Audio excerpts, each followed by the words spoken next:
अस्सलाम वालेकुम। जो चैप्टर अभी हमने स्टार्ट कर रहा है वो है electric potential. Electric potential 25 chapter है जिस बुक को हम फॉलो कर रहे हैं। इसमें अभी हमने एक दो आर्टिकल स्टार्ट वाले करने हैं इस लेक्चर में, तो अगले लेक्चर में हम इसको वाइंड अप करेंगे। ये वो बुक है जिनको हम फॉलो कर रहे हैं, जैसे जो हमारी लीड बुक है ये वाली बुक है, और बाकी जो बुक्स हैं दूसरे तीसरे और चौथे और पाँचवें नंबर पर जो बुक्स हैं वो इसको आप as a reference book use करते हैं। 25 चैप्टर का जो पहला टॉपिक है वो है electric potential and the potential difference. ये बेसिकली आप लोगों ने एफएससी में भी इसका थोड़ा सा कंसेप्ट लिया होगा। इसको हम डिटेल वाइज इसको यहाँ पर डिस्कस करते हैं।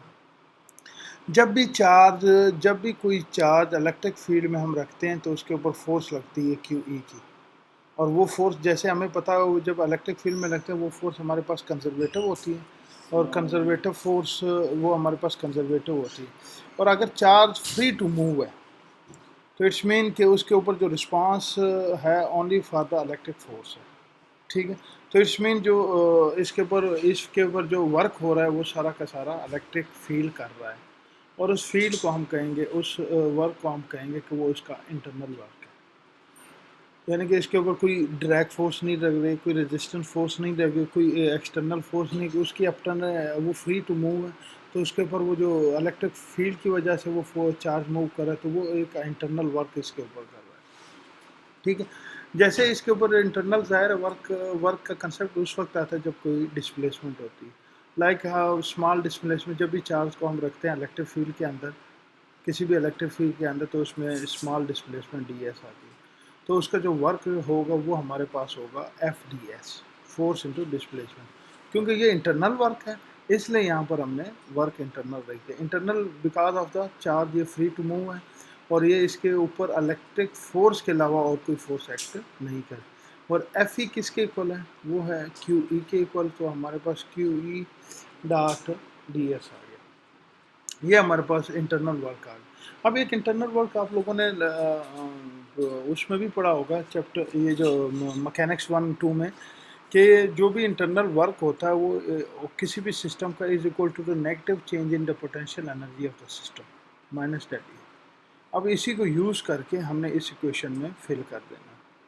तो डेट इज डेल यू किसके इक्वल आ गया, माइनस डी यू, और हमारे पास वर्क इंटरनल किसके इक्वल है, Q E dot D S. अब जैसे कि आपको पता है कि हमने ये स्मॉल डिस्प्लेसमेंट के लिए एज ए होल के लिए हमें क्या लेना पड़ेगा, इसको इंटीग्रेट करना पड़ेगा पाथ ए से बी बी। तो ये हमारे पास चेंज इन इलेक्ट्रिक पोटेंशियल आ रहा है, जो एनर्जी आ रही है वो हम minus Q into A to B E dot D S. अब क्यू ई कंजर्वेटिव है, तो इसलिए जो लाइन इंटीग्रल है वो किसके ऊपर डिपेंड करेगा, सिर्फ पाथ के ऊपर डिपेंड नहीं करेगा, क्योंकि जो कंजर्वेटिव फील्ड होती है उसके ऊपर वो उसके ऊपर जो लाइन इंटीग्रल वो पाथ इंडिपेंडेंट होता है, non conservative field path dependent होता है। तो ये है हमारे पास change in the potential energy of the system. किसी भी पोटेंशियल एनर्जी की चेंज किसी भी सिस्टम के अंदर, किसी भी इलेक्ट्रिक फील्ड के अंदर, this is the change in the potential energy of the system. अब एक दूसरा कंसेप्ट है इलेक्ट्रिक पोटेंशियल, या इसको सिंपली हम पोटेंशियल भी कहते हैं, और इसको हम वी से इंडिकेट करते हैं। तो पोटेंशियल होता क्या है, potential energy per unit charge in the electric field. Potential energy per unit charge in the electric field किसी भी पॉइंट के ऊपर, तो वो हमारे पास आता है वी। अब the potential energy per unit charge, अब यहाँ पर देखिए is independent of the charge of the particle. क्यों चार्ज ऑफ द पार्टिकल के ऊपर क्यों इंडिपेंडेंट, यहाँ पर देखिए कि जैसे हम भी किसी भी टेस्ट चार्ज पार्टिकल को हम रखते हैं किसी भी इलेक्ट्रिक फील्ड के अंदर, उसकी मैग्नीट्यूड 1.6 मल्टीप्लाई बाई 10⁻⁶। ठीक है, तो पार्टिकल की जो इलेक्ट्रिक पोटेंशियल एनर्जी होगी this is equal to this one, energy per unit charge. और जो पोटेंशियल एनर्जी होगी हमारे पास क्या है, charge potential energy per unit charge, potential energy उसकी ये है और इसका चार्ज ये है हमारे पास, वो हमारे पास टोटल उसकी आ गई 150 जूल पर कूलम। अब इसी तरह हमने ट्वाइस चार्ज रखे हैं जिनकी जो मैग्नीट्यूड हमारे पास 3.20 है, और उनकी पोटेंशियल एनर्जी दिस वन है। अब इसकी भी सेम एनर्जी हमारे पास 150 जूल पर सेकेंड आ गई। It's mean this is independent of the charge. The potential energy per unit charge is independent of the charge q of the particle. तो यहाँ पर जनरल हम ये इसको रिफ्रेश करें, जो potential is the characteristic of the field only, सिर्फ वो फील्ड के ऊपर डिपेंड कर रहा है, independent of the charge particle that may be place in the field. और दूसरा जो पोटेंशियल एनर्जी है is the characteristic of the charge field system, वो चार्ज फील्ड सिस्टम में होगा तो उसकी पोटेंशियल एनर्जी होगी। क्योंकि वो क्यों होती है potential energy? Due to the interaction between the field and the charge particle. और दूसरा ये क्योंकि पोटेंशियल एनर्जी जो होती है हमारे पास क्या होती है? स्केलर क्वांटिटी होती है, इसलिए जो इलेक्ट्रिक पोटेंशियल है वो भी हमारे पास स्केलर क्वांटिटी होगी। तो पोटेंशियल डिफरेंस है, potential difference class, potential difference. अब ये एक और कंसेप्ट है यहाँ पर, पोटेंशियल डिफरेंस क्या होता है? जाहिर है डिफरेंस दो पॉइंट के दरमियान होता है हमेशा, तो ये हमने देखना है कि व्हाट इज इट्स मीन। अब जब चार्ज मूव करेगा किसी भी पॉइंट के दरमियान, ए और बी के दरमियान, definitely in the electric field, तो फिर तो चार्ज फील्ड सिस्टम आ गया, इसमें जाहिर है पोटेंशियल एनर्जी चेंज होगी जैसे चार्ज मूव करेगा बिटवीन ए एंड पी। 11 बजे 10 बजे क्लास है, ठीक है। If the charge q is moved between point A and B in the electric field, the charge field system experience a change in the potential है, definitely होगा। जब वो move करेगा तो चार्ज फील्ड सिस्टम की वजह से उसकी पोटेंशियल एनर्जी चेंज होगी। अब वो पोटेंशियल वो क्या होगा? अब जो पोटेंशियल डिफरेंस होता है वो क्या होता है? फाइनल पोटेंशियल, फाइनल पॉइंट पर जो पोटेंशियल होता है माइनस इनिशियल पॉइंट के ऊपर, जो स्टार्टिंग पॉइंट के ऊपर उसका पोटेंशियल होता है। ये डिफरेंस को इंडिकेट कर रहा है, ठीक है। Between the 2 point A and B in the electric field is defined as a change in the potential energy of the system when a charge q is moved between the point divided by the charge. This one potential energy. अब यहाँ पर देखिए, यहाँ पर जो potential difference interested है, हमें इनका डिफरेंस चाहिए। वी आर नॉट इंटरेस्टेड कि इस वी बी पर क्या पॉइंट है, पोटेंशियल क्या था, और वी ए के ऊपर क्या पॉइंट था। हमें ये इनके दरमियान जो भी डिफरेंस होगा वो होगा। फॉर एग्जांपल ये 4 है, ओके, ये 2 है, तो इनका डिफरेंस क्या होगा? 2 होगा। ये 2 है और ये 4 है, तो इनका डिफरेंस क्या होगा? 2 होगा। We are interested on the difference, not on initial और फाइनल पॉइंट। सो इनकी वजह से जैसे charge change in potential energy, जब भी चार्ज हम रखेंगे मूव करेंगे तो उसमें जब भी इलेक्ट्रिक फील्ड में, तो उसमें पोटेंशियल एनर्जी की चेंज आएगी। अब वो क्या होगी? वो हमारे पास क्या होगी? चेंज। हमने del del del indicate for the change, और वो हमारे पास क्या होगा? V B minus V A. अब वी बी हमारे पास क्या था? ये हमने डिफाइन किया हुआ है, potential energy per unit charge. तो ये हमारे पास पोटेंशियल, अब V B at point P, इसलिए potential energy at point P divide by charge, potential energy at point P divide by charge.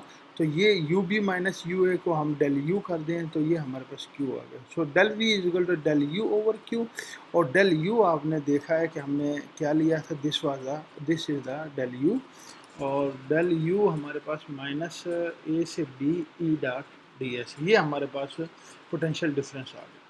अब ये देखिए, just as potential energy only the difference in the electric potential is meaningful. ये difference आपको मैंने कहा था ये मैनिफुल है, इसलिए ऑफनली हम जो पोटेंशियल होता है वो ज़ीरो लेते हैं किसी भी पॉइंट के ऊपर। अक्सर हम अनडिफाइन पर ज़ीरो लेते हैं। तो ज़ीरो इसलिए लेते हैं, आप इन we are interested in in difference. आप इसको अगर फॉर एग्जांपल ये 4 है, ये 2 है, इनका डिफरेंस कितना है? 2। और ये अगर आपके अब इसका तो डिफरेंस जो भी होगा उसको हम, अब ये फॉर एग्जांपल ये 2 है और ये 0, इनका डिफरेंस क्या है? 2 है। तो नॉर्मली हम ये डिफरेंस को हम इंटरेस्टेड होते हैं कि डिफरेंस क्या होता है, इसलिए हम किसी एक पॉइंट को अगर 0 भी कर दें अपने कन्वीनियंट के लिए तो उससे उसके ऊपर कोई इफेक्ट नहीं पड़ेगा। अब potential difference and difference in potential energy, they are the two different thing. The potential difference क्या होता है? Between depend only on the source charge distribution.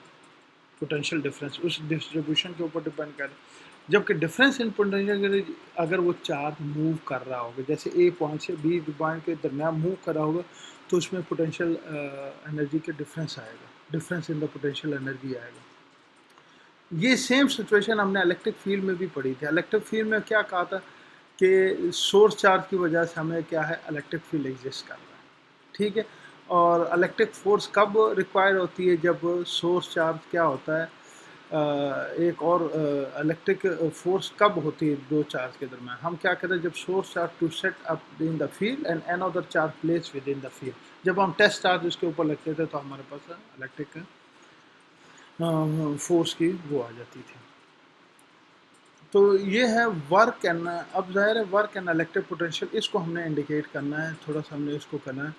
अब जैसे आपको कहा है कि जैसे हम चार्ज को मूव करेंगे, for example if external agent move a charge from A to B without changing its the kinetic energy of the charge. Kinetic energy मतलब एक सेम स्पीड से जा रही हैं, उसकी हम काइनेटिक एनर्जी को बिल्कुल चेंज नहीं कर रहे हैं, किसी एक्सटर्नल एजेंट इसके ऊपर काम कर रहा है इसको चेंज करने, तो शर्त ये है कि उसकी काइनेटिक एनर्जी हम चेंज ना करें। देन तो जाहिर है जब एक्सटर्नल एजेंट इसके ऊपर वर्क मूव कर रहा है तो इट्स मीन वो एक वर्क कर रहा है, तो वो वर्क किसके इक्वल होगा, change in the potential energy. अब ये वाला इंटरनल वर्क नहीं होगा जो हमने पिछला किया था, work internal minus this was not internal work, ये इसका एक्सटर्नल एजेंट का अपना वर्क है, इसके ऊपर कर रहा है।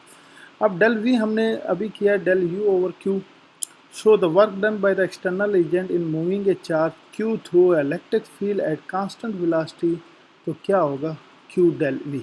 यहाँ पर इसको आप इससे इंडिकेट करें तो यहाँ पर डब्ल्यू के आपके पास आ जाएगा क्यू डेल वी, ये हमारे पास वर्क है। ये कौन सा वर्क है, जो भी कोई भी एक्सटर्नल एजेंट करेगा किसी भी चार्ज पार्टिकल के ऊपर इन द इलेक्ट्रिक फील्ड और कांस्टेंट वेलोसिटी से, कांस्टेंट वेलोसिटी मीन कि उसकी काइनेटिक एनर्जी को वो चेंज ना करे, ठीक। तो इसकी ऐसा यूनिट इलेक्ट्रिक पोटेंशियल डिफरेंस जो ऐसा यूनिट होती है वो जूल होती है, जूल पर कोलम, और इसको नॉर्मली हम वोल्ट के नाम से इंडिकेट करते हैं। तो वोल्ट किसके होते हैं, 1 जूल पर कोलम। इसको डिफाइन करते हैं कि वर्क 1 जूल हो जाए और चार्ज जो 1 सी को हम मूव करें तो ये हमारे पास 1 वोल्ट के इक्वल हो जाता है। डेल वी हमारे पास क्या है, डेल यू और क्यू, और डेल यू और क्यू हमारे पास क्या है, दिस वन, ये हमने लास्ट वगैरह। अब पोटेंशियल डिफरेंस, अब इसके यूनिट भी वही इलेक्ट्रिक फील्ड पोटेंशियल डिफरेंस के, यानी कि जो यूनिट होंगे, जो इलेक्ट्रिक फील्ड के यूनिट होंगे वही पोटेंशियल डिफरेंस के यूनिट होंगे, यानी कि electric field, this was the electric field divide by multiply by distance, इनके जो यूनिट होंगे वही हमारे पास उसके यूनिट होंगे। तो यहाँ पर एक मैंने ये शो किया कि 1 Newton per kolam electric field है जो है, वो इलेक्ट्रिक फील्ड का हमारे पास यूनिट है न्यूटन पर कोलम, ये किसके इक्वल होता है, वोल्ट पर मीटर। ये यहाँ पर आप देख लें, मैंने कुछ मल्टीप्लिकेशन डिवाइडेशन किए तो ये किसके इक्वल हुआ। अब यहाँ से देखें कि इसका मतलब क्या हुआ कि जो इलेक्ट्रिक फील्ड है, what means this is the electric field, Newton per coulomb, this is the electric field, ये देखिए इलेक्ट्रिक फील्ड है ना। So electric field is the measure of rate of change of the electric potential with respect to the position. Position, meter is the unit of the position with respect to the position. So electric field is the measure of rate of the change of the electric potential with respect to the position. जो electric field को हमने उसको in term of electric potential इसको ले दिया। अब electron volt is a very important unit जो normally हम एटॉमिक एंड न्यूक्लियर लेवल के ऊपर हम यूज़ करते हैं, बहुत स्मॉल स्केल के ऊपर हम इसको यूज़ करते हैं। जो 1 इलेक्ट्रॉन वोल्ट होता है वो इक्वल होता है this energy equal to work required to move a single elementary charge. अब एलिमेंट्री चार्ज में आपके पास इलेक्ट्रॉन भी आ जाता है, प्रोटॉन भी आ जाता है, जो भी एलिमेंट्री चार्ज, अब उसको मूव करने के लिए through a potential difference of 1 volt जितना वर्क हमें रिक्वायर होगा वो जो एनर्जी होगी वो हमारे पास होगी इलेक्ट्रॉन वोल्ट। तो 1 इलेक्ट्रॉन वोल्ट नॉर्मली इक्वल होता है 1.6 10 के माइनस 19 जूल, 1.6 10 के माइनस 19 जूल। तो इलेक्ट्रॉन वोल्ट जो यूनिट होता है नॉर्मली हम एटॉमिक लेवल के ऊपर यूज़ करते हैं। जो एलिमेंट्री चार्ज पार्टिकल होते हैं अगर उनको हम मूव करें तो वहाँ पर हम ये इसको कंसेप्ट यूज़ करते हैं कि ये इलेक्ट्रॉन वोल्ट क्या और इसको हम किस तरह मूव करते हैं। तो ये वाला जो पोटेंशियल डिफरेंस है ना, uniform electric field, this we will discuss in later case, और इसमें हमने ये भी देख लेना है कि इक्विपोटेंशियल सरफेस क्या होगी, ये भी आप लोगों ने देख लेना है। Displacement electric field is not पर, ये केसेस आप लोगों ने देख लेना है कि अगर क्यू पॉजिटिव होगा क्यू नेगेटिव होगा तो क्या होगा। इसमें आप लोगों ने पोटेंशियल डिफरेंस जब यूनिफॉर्म इलेक्ट्रिक फील्ड में होगा, ठीक है, ये आप लोगों ने देखना है। और इसमें ये देखना है कि अगर क्यू पॉजिटिव होगा तो फिर क्या होगा, क्यू नेगेटिव होगा तो फिर क्या होगा। इसके बाद एक जनरल कंसेप्ट आ जाता है कि अगर हमारे पास डिस्प्लेसमेंट इलेक्ट्रिक फील्ड पैरेलल ना हो तो उसको वक्त क्या होगा। इसके बाद आपने इक्विपोटेंशियल सरफेस को इसको देख लेना है। और इसको अपने अपने हिसाब से इसको प्रूव करना है। नेक्स्ट लेक्चर में इसको हम देखेंगे। ओके, थैंक यू, अल्लाह हाफिज़।